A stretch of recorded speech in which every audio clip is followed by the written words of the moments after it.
Hello, and a warm welcome to our Fellows Public Talk series. I'm Claudia Rizzini, Executive Director of the Radcliffe Fellowship Program at Harvard University. It is my pleasure to introduce Laura Weinrib, our Suzanne Young Murray Professor Fellow. In the United States, we imagine free speech protections as part of the bedrock of our nation's founding. Yet, a deeper look into US history reveals how decades of struggles between labor activists and corporations helped to produce free speech as we know it today. Laura, equal parts lawyer and historian, turns to accounts of activism to understand the relationship between the law and the wider world. With a keen eye for the intersection of law, history, and social change, Laura's research illuminates how social movements have reshaped constitutional categories to drive political and economic transformation. Today, we know the American Civil Liberties Union as a defender of civil liberties, playing a pivotal role in various landmark legal battles. In Laura's first book, The Taming of Free Speech, she reveals the interconnected history between the American Civil Liberty Union and the labor movement, exploring the flurry of union strikes during the first half of the 19th century that paved the way for its evolution from defending labor rights to defending civil liberties for everyone. By recounting the history of labor activism and legal reforms, she illustrates how contemporary free speech protections are a product of 20th century compromises between labor rights activists and conservative legal norms. While at Radcliffe, Laura is chronicling a legal history of how money became so entangled in politics in the US. Told through the eyes of labor unions, business advocacy groups, and the lawyers that represented them, she traces how political spending transformed into the First Amendment freedom. The Q&A portion of the public talk today will be moderated by Nicholas Bowie, Schutzer Fellow at the Radcliffe Institute and Louis D. Brandeis Professor of Law at Harvard Law School. And now please welcome Laura Weinrib.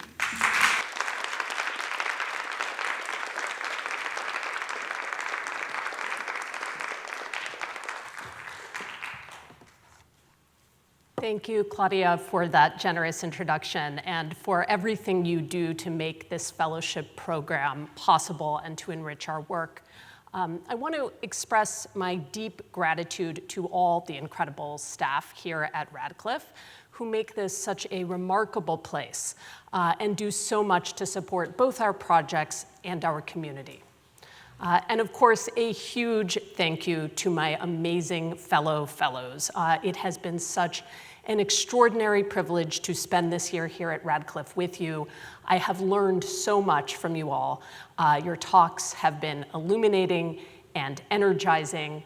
And although this year's program is sadly drawing to a close, I look forward to continuing the conversations we've begun now and in the years to come. So I want to start us off in October 1958, right in the middle of the period I'm writing about in my book and the one I'll be talking to you about today. United States President Dwight D. Eisenhower was halfway through his second term, and the country was emerging from a recession. For the past decade, economic conservatives had held the upper hand in American political life, but Democrats were widely expected to make major gains in the midterm elections the following month. Meanwhile, in the American South, state governments were escalating what became known as massive resistance to desegregation. Many opted to shut down public schools rather than comply with the Supreme Court's 1954 decision in Brown v. Board of Education. They also worked to obstruct enforcement of the Civil Rights Act of 1957, which introduced modest voting rights protections for Black Americans. Just a few weeks earlier, the court had issued a landmark ruling reaffirming that state officials could not simply ignore federal law. It was during this fraught political moment that Charles Sly Jr., the executive vice president of the National Association of Manufacturers, referred to in that period as NAM, delivered a speech titled "Like It or Not, We're in Politics." His audience of business executives listened eagerly as he laid out NAM's strategy to, as he put it, slow down America's march to the left. Now, much of what Sly said that day will sound strikingly familiar. He lamented the end of America's greatness, blaming a cadre of Marxists and socialists for trampling on American freedoms. Americans, he warned, had one last big chance to save the country from collectivism, government paternalism, and excessive federal power. Yet there were other elements of Sly's speech that will sound quite foreign from our 21st century perspective. According to Sly, the real trouble with American politics was the labor bosses who had strong-armed their members into paying union dues and then used those funds, as he put it, to buy themselves a government. Sly believed that American institutions were aligned against conservative interests and that the labor movement's political power was the root of the problem. Significantly, his accusations extended beyond the political branches. In Sly's view, it was the courts that cleared the way for the expenditure of union dues money for political purposes. What was his proposed solution? NAM's answer, Sly explained, is to go to the grassroots. After decades of capitulation to so-called monopoly unionism, the American corporation is discovering politics, he said. Some of this was spin and bluster. As labor unions were quick to point out, American businesses had long been willing to pay for political privileges. Still, this was a pivotal moment of transition. Between the 1958 midterms that Sly was fretting about and the most recent election, the United States has changed in profound and once unimaginable ways. And what I want to suggest today is that money in politics has played a central role in that transformation. To understand how we got from there to here, so from NAM's grassroots push in 1958 to today's super PACs and corporate lobbying, we need to pause for a moment and consider the present political landscape. And I want to offer a few basic observations about the United States today. First, economic inequality in the United States is stark. In recent years, it has returned to levels not seen since before the Great Depression. The causes are complex, but one starting point is the legal framework that has helped produce and sustain this hierarchy. Legislative efforts to protect worker organizing or promote economic redistribution have routinely failed in Congress. And on the rare occasions when states have acted to increase economic equality, the courts have too often stood in the way. Much ink has been spilled on the role of rising wealth and income inequality in the re-election of Donald Trump, and on the irony that the administration's policies are projected to worsen that inequality even further. Second, political spending in the United States is out of control. This, too, has been widely covered in the news in recent months. US political spending swamps that of other wealthy democracies, and while a share of this money comes from small donors, the remainder comes disproportionately from corporations, business executives, and business advocacy groups. Although Congress and the states have periodically tried to limit money in politics, the federal courts have invoked the First Amendment to strike down a wide range of campaign finance restrictions. The Supreme Court's 2010 decision in Citizens United v. Federal Election Commission, which extended First Amendment protection to political spending by for-profit corporations, has become shorthand for the unchecked flood of corporate money into American politics. disproportionate business spending shapes the American political system and the laws and policies that emerge from it. If there was any doubt before, it has become crystal clear since January that business executives can buy their way to favorable government policy and lucrative contracts.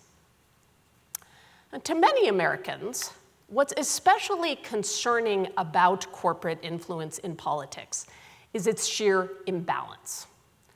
Business spending vastly outweighs expenditures by corporations' ideological adversaries. But that hasn't always been the case.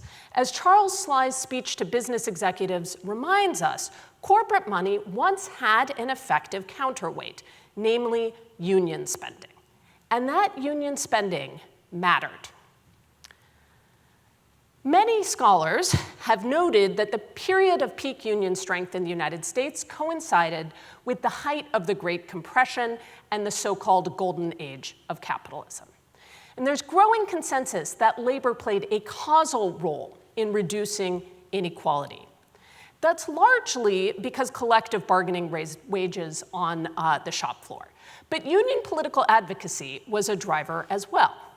Unions helped to secure passage of legislation that mitigates inequality, including progressive tax structures, infrastructure investments, and expanded social welfare programs. I want to pause here for an important caveat. Although union strength was closely linked to greater economic equality in the mid-20th century, those gains were not distributed evenly along racial lines. Unions often ignored racial discrimination within their own ranks, and in some cases, they actively encouraged it, compounding inequality within the workplace. Those exclusions had tragic consequences both for workers of color and for the long-term vitality of the labor movement. At the same time, many mid-20th century unions played a vital role in advancing civil rights. They advocated for the Civil Rights Act, the Voting Rights Act, and other measures aimed at reducing both racial and economic inequality, sometimes in the face of strong resistance from business groups. Historians have shown that union participation was essential to the success of these efforts. And the labor movement mobilized support not only for these laws, but also for the elected officials who sponsored them and voted for them. In short, while union political spending was never the whole story, it was critical to the progressive achievements of the mid-20th century. Yet, unlike corporate political spending, union spending has declined significantly as a share of overall campaign finance. And that's true even though the Supreme Court has extended to unions the same First Amendment protections it gave to corporations, allowing both to spend unlimited amounts from their general treasuries. So what accounts for the drop-off? At first cut, union spending in the United States has declined because unions in the United States have declined. Despite some celebrated recent victories, American unions are weaker today than they have been in generations, a trend that shows little sign of reversal. Of course, many scholars have analyzed this trajectory, and no single explanation can fully capture it. Still, I want to suggest that unions' constitutional campaign against efforts to limit their political spending must be understood as a significant factor in the labor movement's relative weakness today. The book I've been working on at Radcliffe is an effort to connect these three defining developments of 21st century America: rising economic inequality, disproportionate corporate political spending, and declining union power, by tracing them to a shared historical foundation. To understand how these modern dynamics took root, I want to return to an earlier era, which conventional histories of campaign finance law tend to skip over. From the 1940s to the 1960s, Congress passed no major laws limiting corporate contributions or expenditures, and the Supreme Court issued no sweeping decisions extending First Amendment protection to political spending. And yet, I'll argue that these were formative years in the political and legal history of money in politics. But before I explain what I mean, I want to bring you up to speed on the conventional backstory. So in constitutional law casebooks and standard historical accounts, modern campaign finance law is a product of the 1970s, and its principal target is corporate spending. These accounts typically offer a brisk overview of earlier efforts to constrain money in politics. So they begin with vote buying in the early republics, sprint through the spoils system and civil service reform, and then move on into the late 19th century when a recognizable form of corporate campaign spending first emerged and the public demanded reform. Various measures and amendments were adopted, but the heart of the early regulatory regime was the Federal Corrupt Practices Act, which imposed contribution limits and introduced disclosure rules for federal elections. Now, that law was notoriously ineffective. Corporations exploited its many loopholes, though it's worth noting that corporate political spending at the time was a tiny fraction of what it is today. Okay, so as I've mentioned, standard histories of campaign finance regulation in the United States tend to jump from these early measures straight to the 1970s. In 1971, Congress replaced the outdated Federal Corrupt Practices Act with a new statute, the Federal Election Campaign Act, or FECA. FECA introduced more robust reporting requirements and placed caps on how much candidates could spend on advertising. And although the first iteration of the statute was weak, the Watergate scandal spurred Congress to amend it in 1974. And the revisions imposed strict limits on contributions and expenditures and created the Federal Election Commission to oversee and enforce the new regime. The new law was immediately challenged in court, and in 1976, the Supreme Court issued its foundational campaign finance decision, Buckley v. Valeo. Broadly speaking, the court upheld only limited regulation of campaign contributions, payments made directly to candidates, on the theory that such contributions posed a risk of corruption. It struck down the limits on expenditures, which it defined as independent spending made in support of a candidate or cause.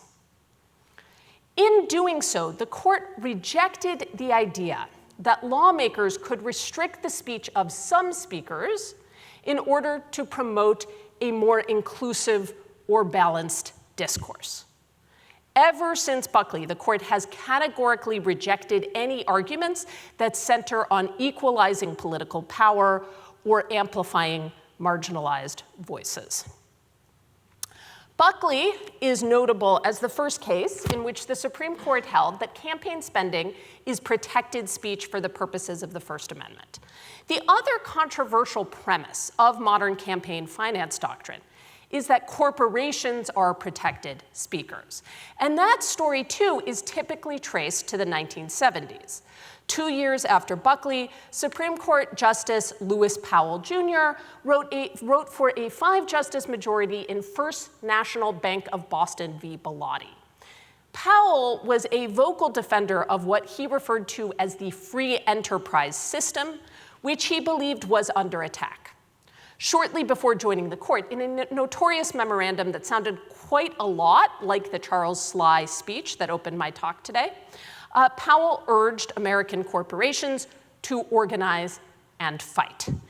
His opinion in Bellotti, which expanded free speech rights for corporations seeking to influence the vote, furnished precisely the weapons they needed. Bellotti was a case about corporate spending on policy issues, but courts eventually extended its logic to electoral campaigns as well. Now, scholars have rightly treated these developments as momentous ones that propelled political spending and First Amendment doctrine into the 21st century. Yet the principles they embodied were not plucked from thin air. Instead, I want to suggest that they were the culmination of a decades-long struggle over the meaning of the First Amendment, the tension between individual and group rights, and the relationship between political power and political spending. At the heart of the struggle was a vision of politics and law in which unions and corporations would serve as countervailing forces, not just in the economy, but in the democratic sphere itself. To explain this argument, I want to walk us back to the New Deal and now fill in those missing decades in my overview of campaign finance regulation in the United States. So unlike the conventional origin story, this version starts not in the 1970s, but on the brink of American entry into World War II. And rather than corporate political spending, it's about the regulation of political spending by unions. Labor union power and influence rose dramatically as a result of Depression-era organizing and New Deal legislation. Historically, American unions had been ambivalent about engaging in political activity, which had rarely served them well in the past. But their relationship with the Roosevelt administration made political participation newly attractive. Increasingly, union leaders and labor theorists embraced a theory of industrial democracy that saw union involvement in lawmaking and policy setting as a necessary check on concentrated corporate power, a buffer against plutocracy. On this view, worker power meant much more than institutionalizing conflict through collective bargaining, which would become the dominant understanding in the mid-20th century. It meant preserving American democracy itself. Business groups clearly understood the threat that union political activity posed to their interests, and they were determined to confront it. Their efforts gained momentum amid a broader upswing in business influence, driven in part by industry's central role in wartime production, and more acutely by public backlash against the disruptive and unpopular strike wave that followed the war. Over the course of the 1940s, business advocates successfully lobbied Congress and state legislatures to adopt a series of measures targeting union political spending. The most significant of these, contained within the 1947 Taft-Hartley Act, sharply curtailed unions' ability to spend money on federal elections. And it wasn't just legislation that targeted union spending. Enforcement efforts disproportionately focused on unions as well. In fact, virtually every federal campaign finance prosecution between 1940 and 1970 targeted unions, not corporations. Now, crucially, unions didn't just accept these new restrictions, they resisted them. When Congress first banned labor union contributions to candidates, unions responded by creating political action committees, or PACs. Just as significantly, they continued to spend large sums from their general treasuries on activities that fell outside the scope of the formal bans, including contributions to state and local elections, educational outreach, and get-out-the-vote campaigns. They also continued to pour money into federal elections, developing for the first time the distinction between direct contributions and independent expenditures that the Supreme Court would eventually formalize in Buckley v. Valeo. Unions publicly and vocally opposed efforts to curb their spending because they believed their power depended on it. As AFL-CIO President George Meany put it in 1955, the scene of the battle is no longer the company plant and the picket line. It has moved into the legislative halls of Congress and the state legislatures. Now, needless to say, business groups were not about to give up the fight. Memos and correspondence from NAM and the US Chamber of Commerce reveal that in the mid-20th century, corporate leaders were deeply alarmed by union political spending and its influence on candidates and policy. At its 1958 annual meeting, the Chamber complained that the two previous sessions of Congress had passed no legislation contrary to the recommendations of the AFL-CIO. Business groups fretted endlessly that union political power would soon bring about the end of American capitalism. Over the ensuing decades, they demanded stricter enforcement of campaign finance laws against unions. Just as important, they sought to shrink union funds and weaken labor's political power. They pushed aggressively for legislation to curb what they called monopoly unionism, union monopoly power. And they also went to court. Okay, from the fierce legal and political contestation over campaign spending during the mid-20th century, two key insights emerge. First, federal courts were often responsive to union strategies. Early cases were formally decided on statutory grounds as a matter of what's called constitutional avoidance, but they paved the way to later First Amendment decisions.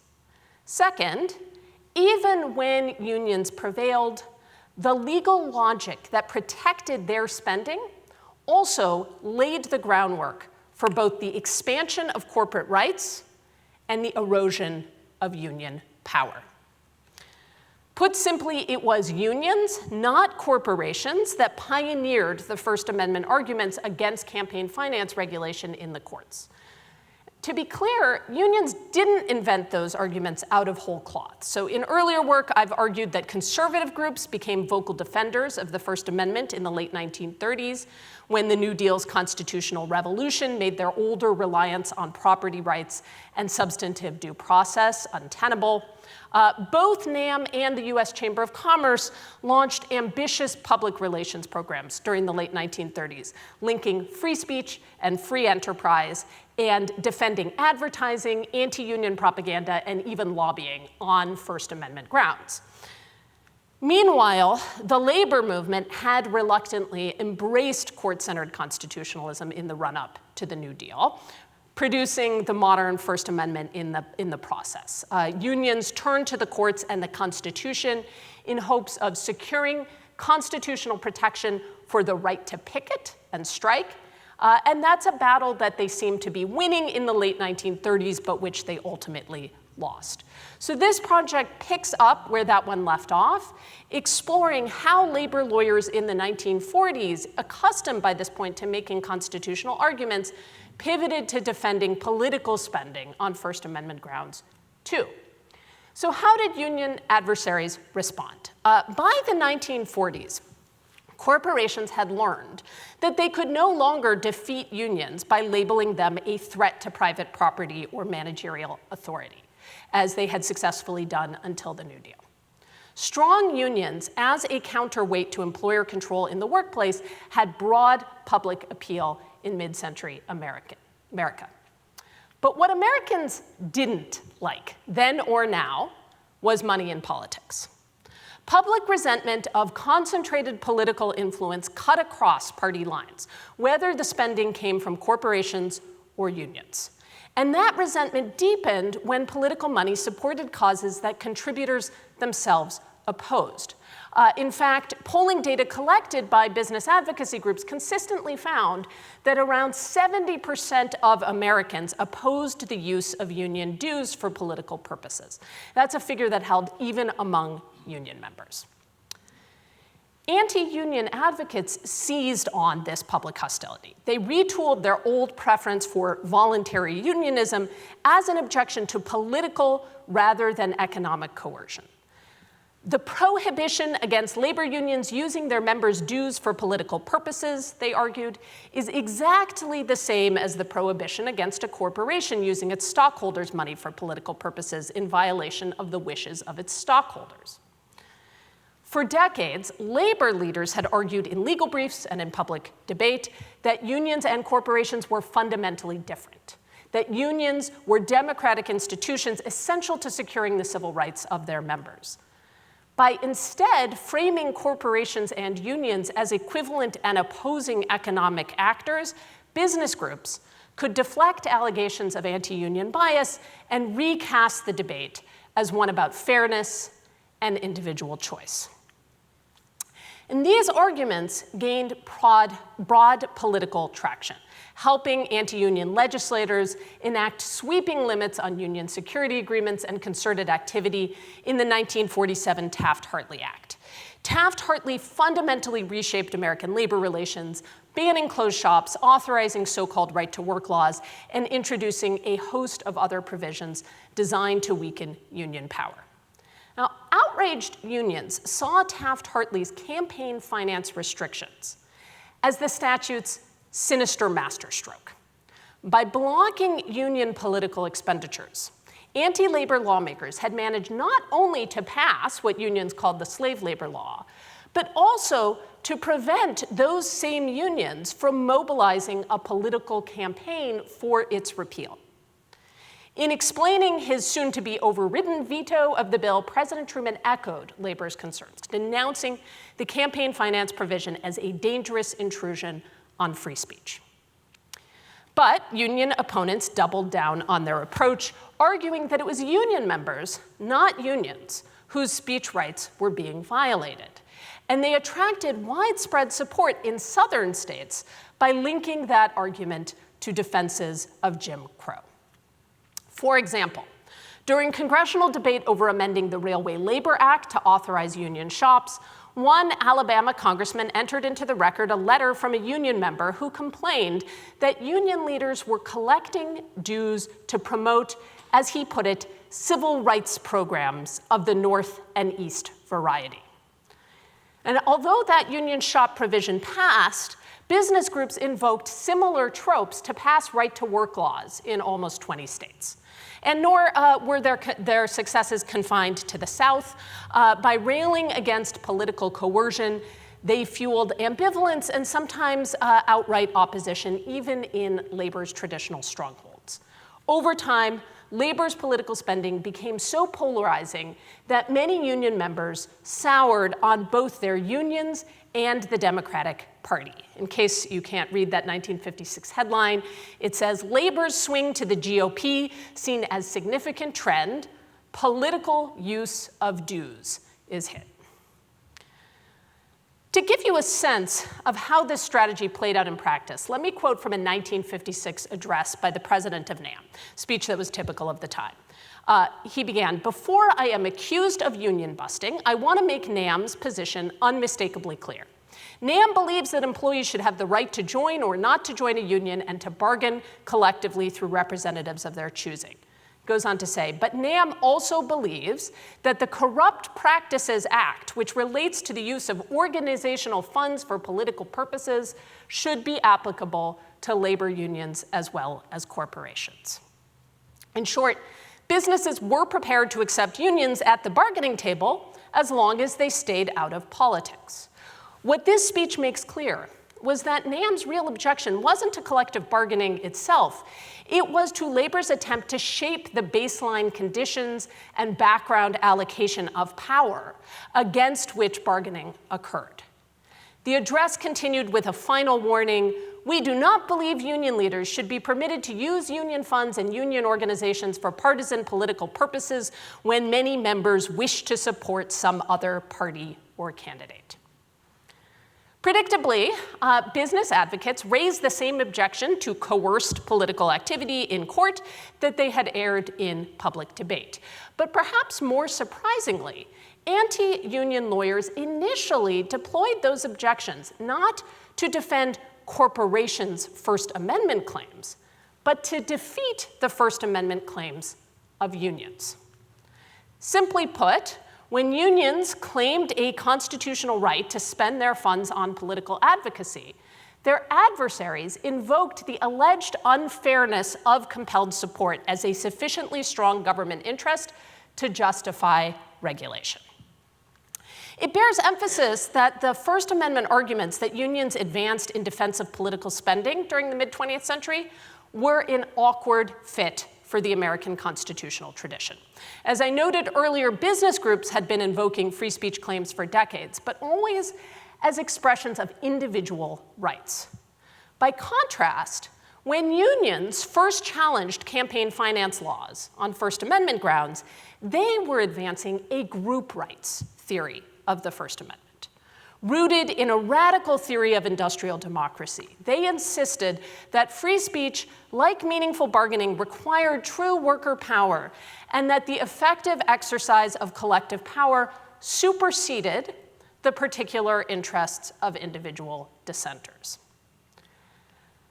Early on, a handful of justices appeared open to the group rights constitutional frame, but they never formed a majority. The Taft-Hartley campaign finance provisions reached the Supreme Court in a 1948 case, United States v. CIO.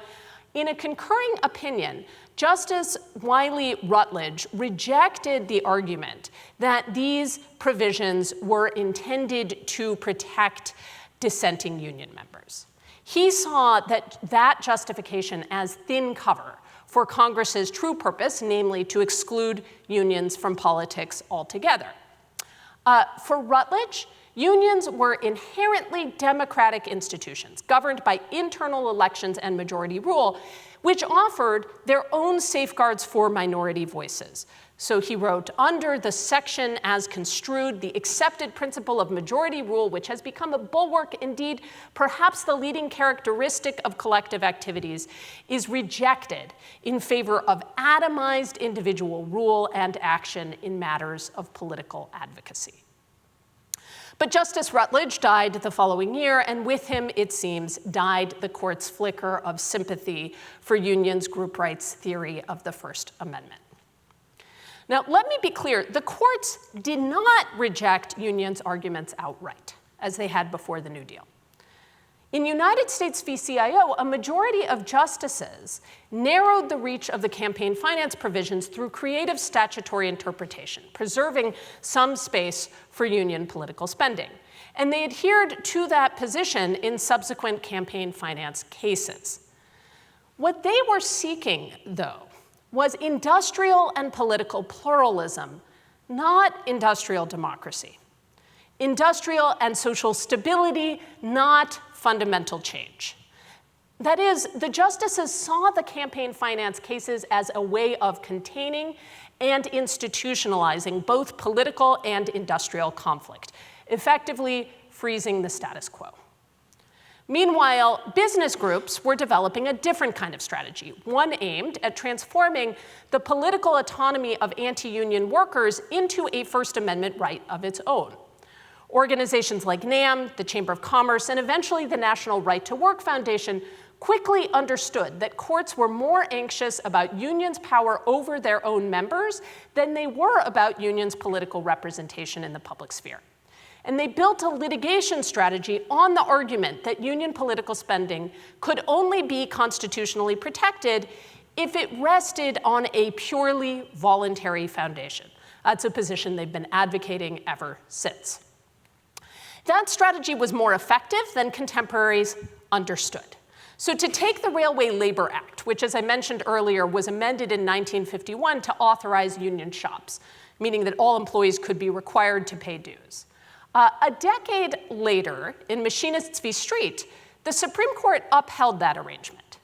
But it did so by interpreting the statute in what virtually everyone agreed was a strained and implausible way, holding that the statute itself required unions to give employees a way to withhold the portion of their dues used for political purposes.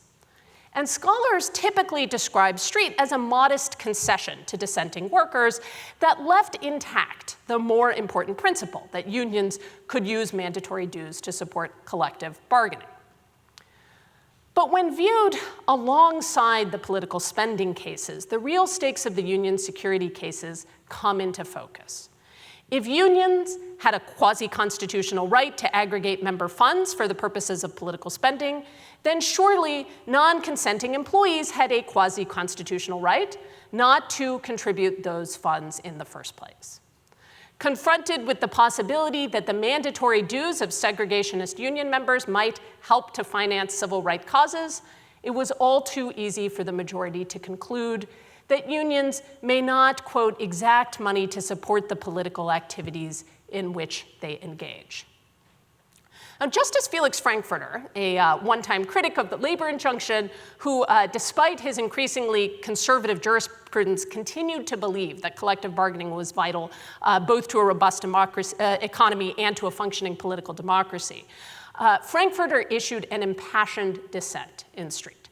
He saw nothing illegitimate in unions, quote, concluding by due procedural steps that civil rights legislation conduces to their interest, and choosing to spend union funds to help get it passed.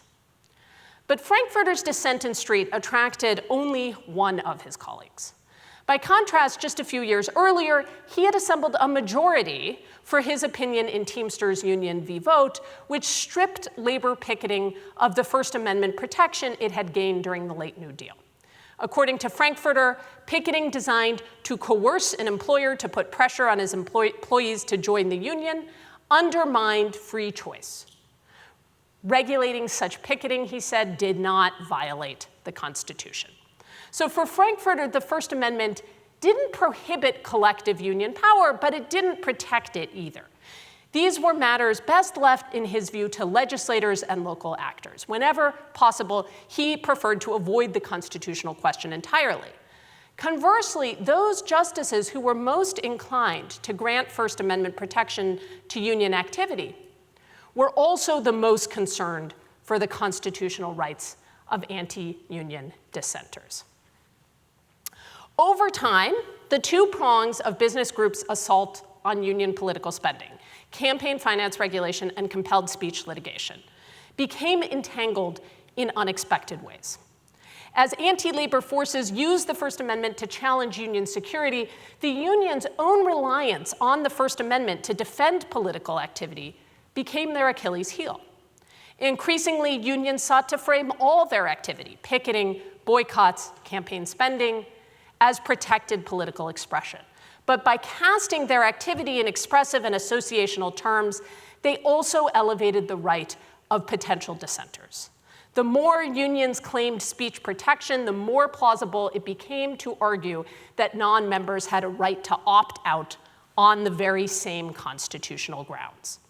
So by 1972, when the court excluded union political funds from the campaign finance regime as a matter of statutory interpretation, it did so with caution, carefully limiting its holding to what it termed knowing free choice donations. Despite or because of union advocacy, constitutional liberalism had come to rest on a foundation of voluntary association and individual choice. Okay, so the path that unions embarked on in the 1930s eventually led to Janus v. AFSCME. It may yet lead further to the invalidation of private sector agency fees on First Amendment grounds, and perhaps even to the end of majority rule and exclusive representation.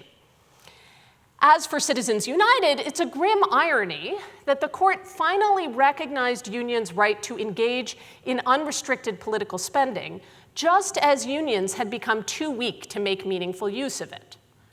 Although many in the labor movement already understood that new terrain, the AFL-CIO held fast to its traditional position, filing an amicus brief in support of Citizens United and against the FEC.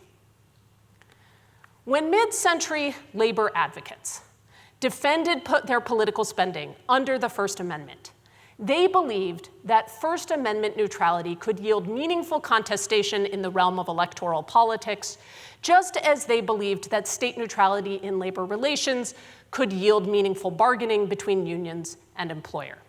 Both positions assumed the ability of workers to aggregate their power.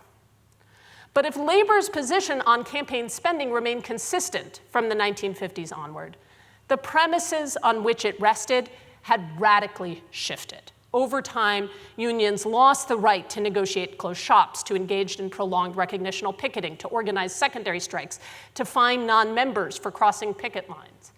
Increasingly, the court's formal neutrality in First Amendment cases masked statutory and constitutional impediments to exercising collective power. In fact, even as labor unions lost their power and funds over the course of the 20th century, corporate political spending was exploding. And that story, too, has much to do with the campaign finance cases. And so we come full circle to Charles Sly and his 1958 address, Like It or Not, We're in Politics. Reviewing the court's recent campaign finance cases, NAM's law department had concluded that the statutory protections the court had extended to union spending would apply to corporate spending as well.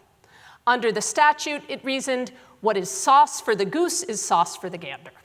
And so, despite their early misgivings about entering the political fray, business groups soon followed labor's lead, forming PACs, launching spending campaigns, and sending their own lawyers into court to win First Amendment protection for the right to spend.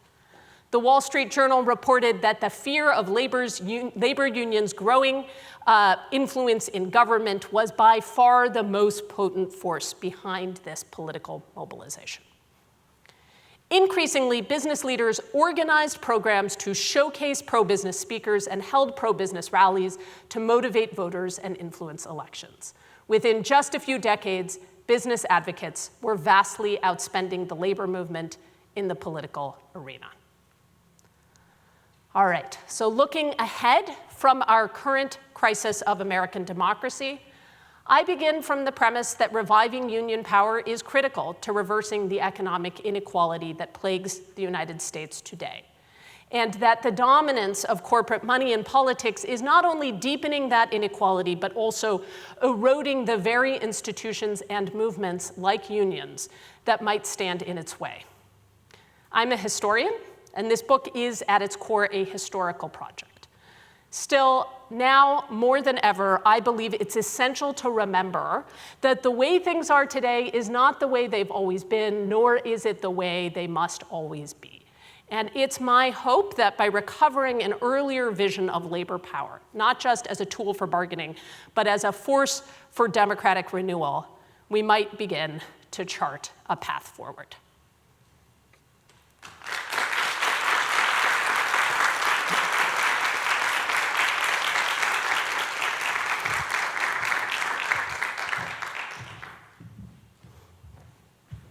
Thank you so much, Laura. You've given us a lot to think about and talk about, and I hope that everyone who has questions in the audience here and on the webinar will use the Slido link that's on the side, as well as in the chat. But I just wanted to start our conversation off by asking, why you? Why are you so interested in this project? For as long as I have known you, you have been studying the labor movement and its relationship to the First Amendment. Why? Yeah, it's a great question, actually. And in some ways, it's related to the story I tell here, which is that when I started grad school in 2004, nobody was studying the labor movement. I was not studying the labor movement. I actually remember the historian Dan Rogers asking my cohort, to define a closed shop and a secondary boycott and a yellow dog contract, and we were all just, no one had any idea what he was talking about. And I think that's in large part because of that sense, and there's a lot of writing on why this happened, but the turn to industrial pluralism, the sort of institutionalization of unions, they were no longer seen as an engine, an exciting social movement in the way that I think they have been again since. So what happened was I actually went into the archives for my first project thinking I was going to be writing about the history of hate speech regulation and contests between the ACLU and the NAACP over the censorship of Birth of a Nation, for example. And when I got into the papers, what I saw is that everybody was talking about labor all the time. And that's because they saw it as, the engine of change, not the only one, but a really a vitally important one. And so I started working on that project. And then over time, I went on to teach labor law. I became involved with union organizers, labor lawyers, started writing amicus briefs in labor cases. And I think, it's become, at this point, a major part of my life. But the origin story is actually an accidental one. So it sounds like going into the archives changed your own trajectory of what's important going forward. Yeah, I mean, I think I really connected with these people who were trying to figure out the fundamental problem of inequality in the United States, which they saw as linked to economic inequality in ways that encompassed all of the other inequalities I was interested in studying, including race and gender. And so why, you mentioned at the end of your presentation that this is a work of history, you're a historian. In terms of understanding contemporary problems of inequality or the dominance of business spending in the United States today, why engage that problem historically as opposed to, I don't know, like studying its effects on people who are currently alive and writing things today? Yeah, so I hope lots of other people do that work. It's really important. It's not, and I do that to the to the extent that I have the ability to participate in, amicus briefs and that sort of thing. But in terms of studying it, I actually think, this is sort of a why history question, right? I think history, as I suggested at the very end of the talk, can really open us up to forgotten alternatives in a way that can be really powerful. It can also explain structural inequalities and ways of challenging them that have persisted. I see it as very similar to comparative projects in that seeing, I really want to disrupt our sort of received wisdoms and our assumptions about what's possible. And sometimes looking at an entirely different reality and understanding how change happened, I think, can really highlight possibilities going forward, even though I do think it's a different project to figure out, to really map out what it would mean to effectuate those projects today. Because I want to, I want to be clear about the fact that I do think change over time is real and that we can't simply dust off strategies from the 1930s and 40s and assume that they're going to be effective today. But I think there's something there that's worth understanding. Yeah, so let's connect those dots with your project. So in looking at the archives of how unions and organizations like the National Association of Manufacturers are engaged in this debate over what role should money in politics have and who should be responsible for the source of that money, what alternatives does that present for us today?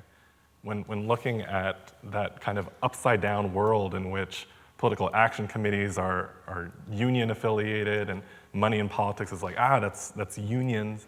Like what alternative might we draw from that? Great, so there's a bunch of things I want to say, but let me start with one, which is that I think today we have a sense of hopelessness, that the courts have always been stacked against labor, that maybe so has, maybe so have politics. And I think going back to this moment and understanding that actually the protections for corporate spending were not at their inception about protecting corporate spending. They were about a balance, preserving a balance, tells us something about the possibilities of operating through both political and legal channels. Now, I don't want to, it's also very much about grassroots organizing and social movement advocacy, but I do think it disrupts this notion that it's impossible to achieve things through more established political and legal channels. I think it's also the case, of course, that the story I told is one in which the most radical potential can't be achieved in those forums. And that's important to keep in mind as well, right? It matters that what they wanted was balance and industrial pluralism, not the sort of disruptive change that early union activists were pushing for. Yeah, and when looking at, in your presentation, a lot of what you were drawing from looked like reports issued either by NAM or by the CIO, and there's a lot of rhetoric caught up in that. Absolutely. And it seems like the business leaders in this foreign country that is the 1940s, kind of thought that they were getting outspent, outworked by labor unions, and yet they're passing all of these restrictions on what labor unions can do. So was their sense of being outmatched simply rhetorical? Like, we keep losing, which is why you should donate to us? Or, was it kind of tongue-in-cheek in the sense that they were still in control? Or was this a real possibility that unions might achieve a different view of the First Amendment or a different view of money in politics than what we have inherited? Okay, great. So there's two strands I want to pick up on. So one is about the level at which unions were succeeding. And I think there was tremendous regional variation. So part of this is that many of the most outspoken advocates for a political program were running corporations that were headquartered in traditional union strongholds, where actually unions were having tremendous success. They were electing not only members of Congress, but also local officials, judges, et cetera. So that was a big part of it, even though maybe on the national level, unions weren't as successful as some of their rhetoric suggested. It's also the case, of course, that virtually no labor legislation passed in the mid-20th century, and that's because of this sort of rough balance. So part of it was not they're much more powerful than us, it's they're as powerful as we are, and so they are blocking us from passing the anti-labor, anti-union legislation that we really want to push through. But there's one other part of this that I'll just mention, and this goes to an aspect of the project I couldn't talk about today, and that's about the regulation of lobbying. Traditionally, corporations had, and businesses had achieved their goals not through political spending, but through lobbying. And there was also legislation passed in the mid-1940s that curbed the Federal Regulation of Lobbying Act, that curbed their ability to engage in certain kinds of lobbying and not others. So could you just explain the difference? So it's the difference between spending money for a candidate running versus putting your people in the literal halls of legislatures to harass them? Exactly. So, the classic lobbyist would, go out to lunch with the members of Congress, or buttonhole them, as it was called at the time, grab onto their buttonhole and prevent them from leaving while they told them what their constituents or the businesses they were representing wanted done, versus mobilizing electoral support for a candidate. And corporations didn't think they had a particularly good shot at that, especially coming off the New Deal. They were much more successful, at least initially, persuading legislators than persuading the public that their interests aligned.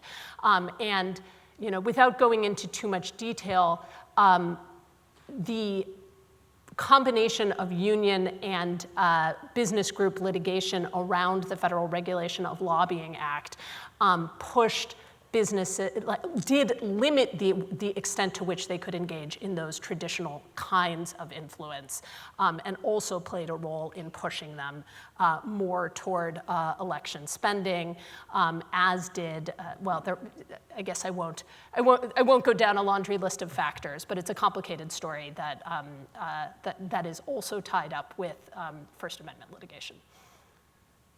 And so you began this story, or you began your presentation talking about the present and how decisions that were made long ago have kind of helped lead us here.